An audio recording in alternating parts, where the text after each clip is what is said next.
ಗಂಭೀರವಾಗಿ ಯೋಚನೆ ಮಾಡಬೇಕು. ರಾಜಕಾರಣಿಗಳು ನೀವು ಬಾಯಿ ಮುಚ್ಕೊಂಡಿದ್ದರೆ ಒಳ್ಳೆಯದು. ನೀವು ಅವ್ರ ಮೇಲೆ ನೀವು ಮೇಲೆ ಅವ್ರ ಆಡಳಿತ ಇದ್ದಾಗ ಅವರು ವಿರೋಧ ಪಕ್ಷದವರು ಬೈತಾರೆ, ಇನ್ನು ಇವ್ರದ್ದು ಆಡಳಿತ ಇದ್ದಾಗ ಇನ್ನೊಬ್ಬರು ಬೈತಾರೆ. ಇದು ಸರಿಯಲ್ಲ. ಇದಕ್ಕೆ ಪರಿಹಾರವನ್ನು ಹುಡುಕುವಂಥ ಪ್ರಕ್ರಿಯೆಯನ್ನು ಮಾಡಿ. ಮಹಿಳೆಯರ ಮಾನ ಮರ್ಯಾದೆಯನ್ನು ಕಳಿಬೇಡಿ. ಭಯಗ್ರಸ್ತಿ ವಾತಾವರಣ ನಿರ್ಭಯವಾಗಿ ಹೇಗಿರಬೇಕು ಅಂತನ್ನೋದು ಯೋಚನೆ ಮಾಡಿ. ನಿಮ್ಮನ್ನು ಆರಿಸಿ ಕಳಿಸಿದ್ದು ಈ ಕಾನೂನಿನ ಪ್ರಕ್ರಿಯೆ ಇನ್ನೂ ಗಟ್ಟಿಗೊಳಿಸೋಗೋಸ್ಕರ, ಇನ್ನೂ ಸರಿಯಾಗಿ ಬಿಗಿಗೊಳಿಸೋಗೋಸ್ಕರ, ಅಲ್ಲಿ ಲೋಪದೋಷಗಳನ್ನು ಸರಿ ಮಾಡೋಗೋಸ್ಕರ ಅದನ್ನು ಯೋಚನೆ ಮಾಡಿ. ಅದನ್ನು ಬಿಟ್ಟು ನೀವು ಅವರ ಕಾಂಗ್ರೆಸ್ ಇದ್ದಾಗ ಬಿ ಜೆ ಪಿಯನ್ನು ಬೈಯೋದು, ಬಿ ಜೆ ಪಿ ಇದ್ದಾಗ ಕಾಂಗ್ರೆಸ್ಸನ್ನು ಬೈಯೋದು, ಇದು ಸರಿಯಲ್ಲ ಅಂತ ಅನ್ನುವಂಥದ್ದು ನಾನು ಈ ಸಂದರ್ಭದಲ್ಲಿ ಹೇಳ್ತಾ ಇದ್ದೀನಿ. ಮತ್ತು ಅಕಸ್ಮಾತ್ ನೇಹಾ ಪ್ರಕರಣದಲ್ಲಿ, ಅಂಜಲಿ ಪ್ರಕರಣದಲ್ಲಿ ಅವನು ನೇಹಾದ ಕೊಲೆಗಡಕ ಫಯಾಜ್ ಮತ್ತು ಅಂಜಲಿಯ ಕೊಲೆಗಡಕ ಅವನು ವಿಶ್ವ ಅಂಥೇಳಿ, ಅವರಿಬ್ಬರನ್ನು ಏನಾದರೂ ಯಾವುದೋ ಸಂದರ್ಭದಲ್ಲಿ ಸಾಕ್ಷಿ ಸಿಗಲಿಲ್ಲ ಅಥವಾ ಇನ್ನೇನೋ ಆಗಲಿಲ್ಲ ಅಂತ ಹೇಳಿ ಅಕಸ್ಮಾತ್ ಅವರನ್ನು ಬಿಡುಗಡೆ ಮಾಡಿದರೆ ನಾವು ಹೊರಗಡೆ ಆ ಇಬ್ಬರನ್ನು ಗಲ್ಲು ಶಿಕ್ಷೆ ಕೊಡೋರು, ನಾವು ಬಿಡೋದಿಲ್ಲ. ಇಷ್ಟು ಕ್ರೌರ್ಯವಾಗಿ, ಇಷ್ಟು ಅಮಾನುಷವಾಗಿ ಕೊಂದಂಥವರನ್ನು ಕೋರ್ಟು ಪೊಲೀಸ್ ಸ್ಟೇಷನ್ದ ಮೂಲಕ ಅವ್ರು ಹೊರಗೆ ಬರ್ತಾನೆ ಅಂತಂದರೆ ಹಾಗಾದರೆ ಎಲ್ಲಿ ಉಳೀತು ನ್ಯಾಯ ಅನ್ನುವಂಥದ್ದು? ಎಲ್ಲಿದೆ?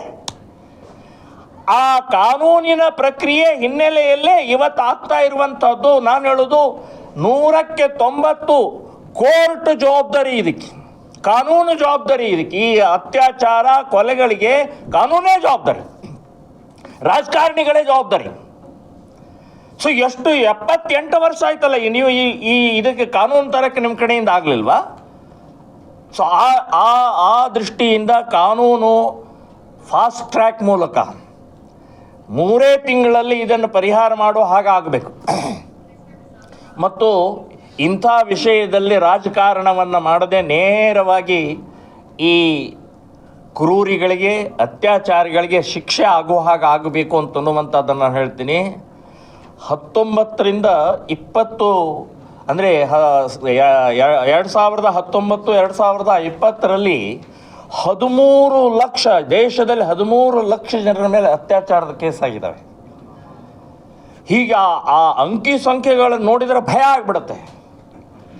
3 ವರ್ಷದಲ್ಲಿ, ಹೋದ ವರ್ಷ ಅಂದರೆ 21, 22, 23 3 ವರ್ಷದಲ್ಲಿ 40,000 ಹೆಣ್ಣು ಮಕ್ಕಳ ನಾಪತ್ತೆ ಆಗಿದ್ದಾರೆ. 45,000 ಅಪ್ರಾಪ್ತ ಹುಡುಗಿಯರು ಗರ್ಭಿಣಿಯಾಗಿದ್ದಾರೆ. 13,000 ಮಕ್ಕಳು ನಾಪತ್ತೆ ಆಗಿದ್ದಾರೆ.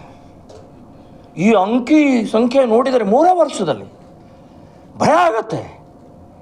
ಹಾಗಾದರೆ ಕಾನೂನಿನ ಪ್ರಕ್ರಿಯೆ, ಪೊಲೀಸ್ ಸ್ಟೇಷನು, ರಾಜಕಾರಣಿಗಳು ನಾವು ಏನು ಮಾಡ್ತಾ ಇದ್ದೀರಿ?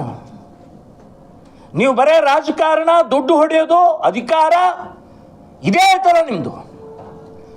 ಮಹಿಳೆಯರ ಸುರಕ್ಷತೆ ಹಿನ್ನೆಲೆಯಲ್ಲಿ ಯಾವ ರೀತಿ ಯೋಚನೆ ಮಾಡಿದರೆ ಅಂತನ್ನುವಂಥದ್ದು ಭಾಳ ಗಂಭೀರವಾಗಿ ಇವತ್ತು ಯೋಚನೆ ಮಾಡಬೇಕು ಅಂತನ್ನುವಂಥದ್ದು ನಾನು ಕೋರ್ಟಿಗೆ, ಪೊಲೀಸ್ ಸ್ಟೇಷನ್, ಪೊಲೀಸ್ ಇಲಾಖೆಗೆ ಮತ್ತು ರಾಜಕಾರಣಿಗಳಿಗೆ 3 ಜನ ಜವಾಬ್ದಾರಿ ಇದ್ದಾರೆ ಇದಕ್ಕೆ.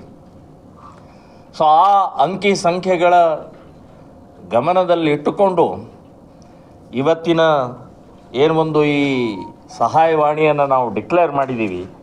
ಸೊ ಅದರ ಸಂಬಂಧಪಟ್ಟಾಗೆ ಗಂಭೀರವಾಗಿ ತಗೊಳ್ಬೇಕು ಅಂತನ್ನುವಂಥದ್ದು ಹೇಳ್ತಾ ಇದ್ದೀನಿ.